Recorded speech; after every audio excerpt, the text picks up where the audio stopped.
नमस्कार प्रिय विद्यार्थियों,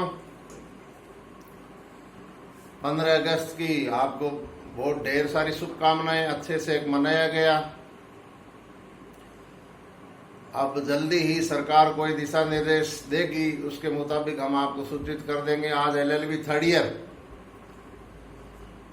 के section 32 dying declaration, explain the dying declaration, मृत्युकालीन कथन से आप क्या समझते हैं। तो आपको इस बात की जानकारी होगी, धारा 5 और 55 के बीच में बताया गया सारे तथ्य सुसंगत है, तो सेक्शन 32 भी अपने आप में सुसंगत है। 32 में कई प्रकार दिए गए हैं जिनको साक्ष्य के लिए उपलब्ध नहीं हो सकते। साक्ष्य जो मर गया है या जो चला गया है या वो जो है आने में असमर्थ है, ऐसी परिस्थिति में 32 के क्लोज 1 में जो मर गया है व्यक्ति, मरने से पूर्व, इसकी परिभाषा है डेफिनेशन में कि यदि मृत्यु संदिग्ध है तो मरने से पूर्व मृतक ने अपनी मृत्यु के संव्यवहार के बारे में बताता है, उसे मृत्युकालीन कथन कहते हैं, डाइंग डिक्लेरेशन कहते हैं। मृत्यु संदिग्ध है, मान लीजिए मारपीट हुई है, गोली चली है, अभी मरा नहीं है और हॉस्पिटलाइज उसको ले जाया गया है, उस दौरान इसके कथन जो स्टेटमेंट है वो लिए जाते हैं, चाहे जुडिशियल मजिस्ट्रेट के द्वारा लो, चाहे पुलिस के द्वारा लो, जैसी भी स्थिति होगी। तो मृतक को पूछा जाता है कि तुम्हारे साथ क्या हुआ, बताइए क्या क्या घटनाक्रम हुआ तुम्हारे साथ में। उसे अभी इस बात की जानकारी नहीं है कि मैं मर जाऊंगा, और उसे पूछा जाता है आपके साथ क्या हुआ, किसने गोली चली, किसने मारपीट की, किसने आपके जो है चोट पहुंचाई। अगर मृत्युकालीन कथन वो कहता है कि मेरे साथ में इन व्यक्तियों ने मिलकर के मेरे साथ मारपीट की, इसने पकड़ा, इसने मारा, इसने मेरे वर्ची चलाई, इसने मेरे गोली चलाई, वो मृत्यु के घटनाक्रम में अपनी मृत्यु के संव्यवहार के ट्रांजैक्शन के बारे में बताता है, और बाद में वो व्यक्ति मर जाता है, तो जो स्टेटमेंट दिया गया है वो स्टेटमेंट डाइंग डिक्लेरेशन की कोटि में आएगा, मृत्युकालीन कथन की कोटि में आएगा। अब मृत्युकालीन कथन जो भारत है वो इंग्लैंड है, उसमें अंग्रेजी विधि और भारतीय विधि में भेद है। भारत में तो मृत्युकालीन कथन देने के बाद में यदि वो व्यक्ति उसी स्टेटमेंट के मुताबिक उस चोट के कारण वो मर जाता है तो मृत्युकालीन कथन होगा और अभियुक्त के विरुद्ध पटा जाएगा। लेकिन अंग्रेजी विधि में भारत में तो मरना जरूरी है, तब डाइंग डिक्लेरेशन की कोटि में आएगा। लेकिन इंग्लिश लॉ में मरना जरूरी नहीं है। हाँ, इतना जरूर है कि मृत्यु बिल्कुल सन्निकट है और उसे इस बात की जानकारी है कि बचना अब नामुमकिन के बराबर है, और स्टेटमेंट दी है उसने, और परिणाम स्वरूप बाद में वो बच जाता है तो भी डाइंग डिक्लेरेशन की श्रेणी में आएगा। भारत में ऐसा नहीं है।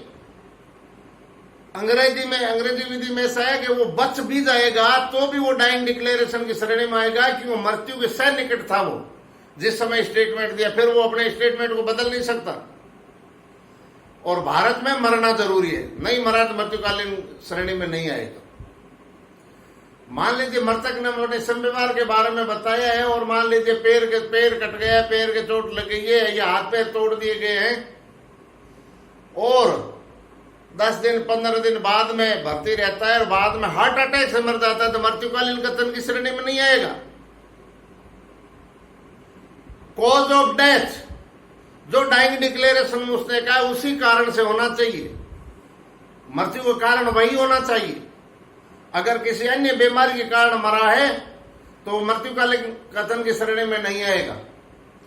अब प्रश्न उठता है कि मृत्युकालीन कथन कैसा होना चाहिए। तो एक खुशहाल राव वर्सेस मुंबई राज्य के मामले में सुप्रीम कोर्ट ने गाइडलाइन दी है कि मृत्युकालीन कथन जो है स्पष्ट हो, भरमपूर्ण हो न हो, भरमपूर्ण न हो, पढ़ाया लिखाया समझाया गया नहीं हो, मार कोई और दे, चोट किसी और ने मारी और कह दिया कि नाम तो इसका ले ले, ये तो घर का ही आदमी है, कोई बात नहीं, बाद में निपट लेंगे इसे, और तू नाम इसका ले ले क्योंकि ये इसके साथ घूमता रहता है, इस बदमाश ने ये कांड करवाया तो इसका नाम ले ले, जबकि वो है ही नहीं।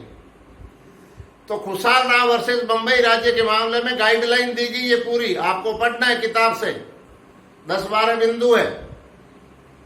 पढ़ाया लिखाया समझाया कानाफूसी की हुई नहीं होनी चाहिए, स्टेटमेंट देने के योग्य होना चाहिए।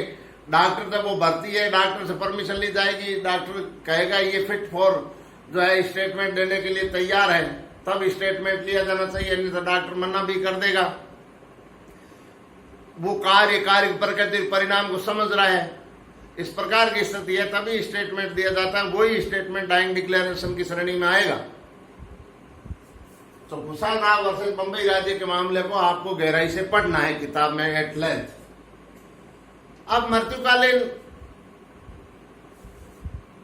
कैसे दिया जाए, क्या इसका फॉर्मेट है, क्या औपचारिकताएं हैं इसकी? नहीं। मृत्युकालीन कथन हाव भाव द्वारा, संकेत के द्वारा, स्टेटमेंट के द्वारा, लिखित के द्वारा, कुछ कोई भी मोड में दे सकता है। एक गूंगी डेरी बच्ची थी और उसके साथ रेप हुआ और चाचा ही उसको लेके आया, भर्ती कराया, और जब भी वो चाचा उसके पास में आता तो वो बड़ी चिल्लाती थी और यूं यूं यूं करती थी। चाचा ही निकला रेपिस्ट।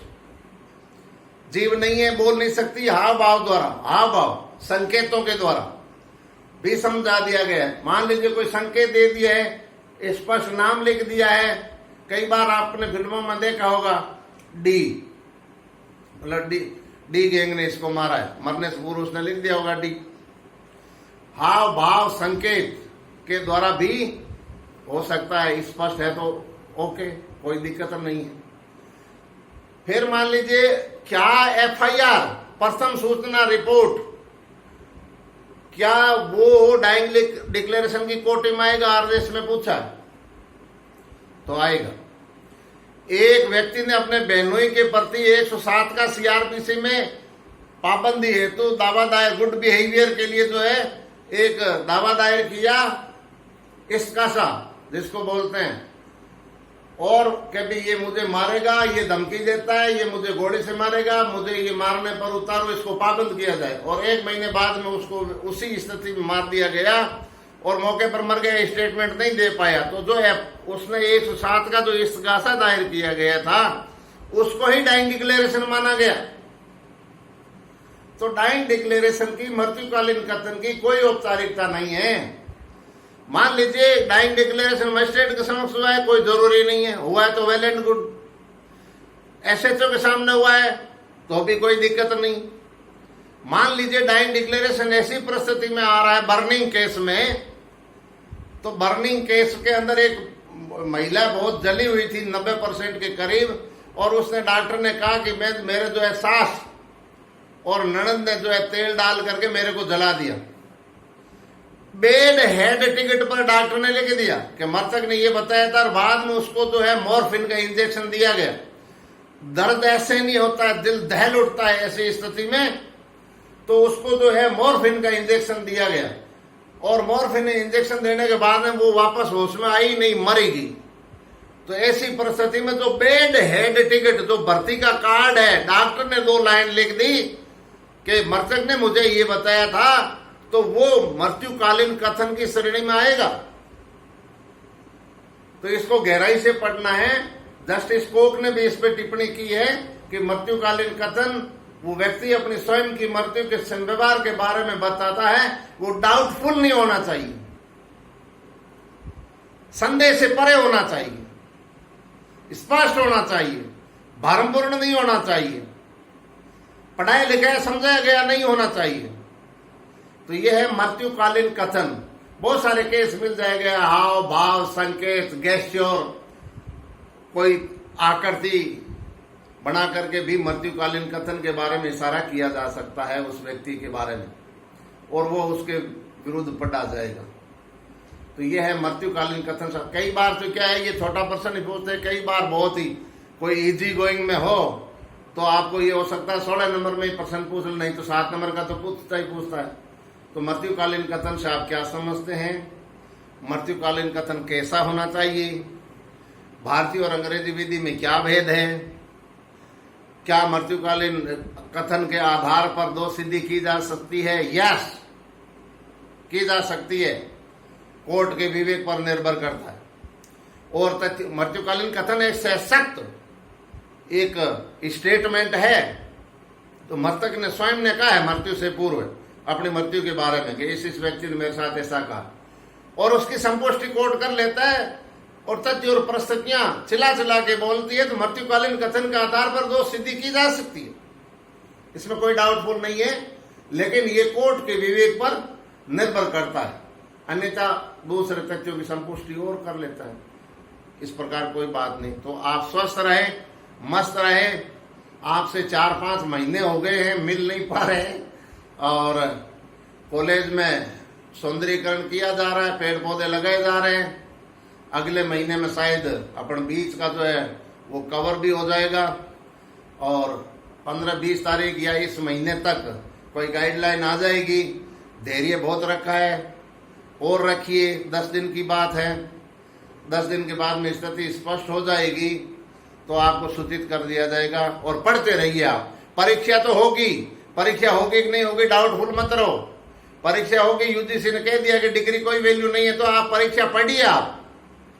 और अपने 1000 सब्सक्राइबर हो गए हैं, तो जो है आपको बहुत बहुत बधाई अपने चैनल को, जिससे क्या है कि हम ऑनलाइन क्लास ले सकेंगे। पहले दिन आपको टाइम दे देंगे, कल इतने बजे ऑनलाइन इसकी क्लास है, कल इतने बजे इसकी क्लास है, तो आपको ऑनलाइन भी पढ़ाया जा सकता है। और आप सब लोगों के सहयोग से 1000 से ऊपर निकल गया। चैनल को सब्सक्राइब करते रहिए और शेयर करते रहिए, पढ़ते रहिए। पढ़िए आप, लिखिए आप, पढ़ो, पढ़ने के साथ लिखो, किताब देखो।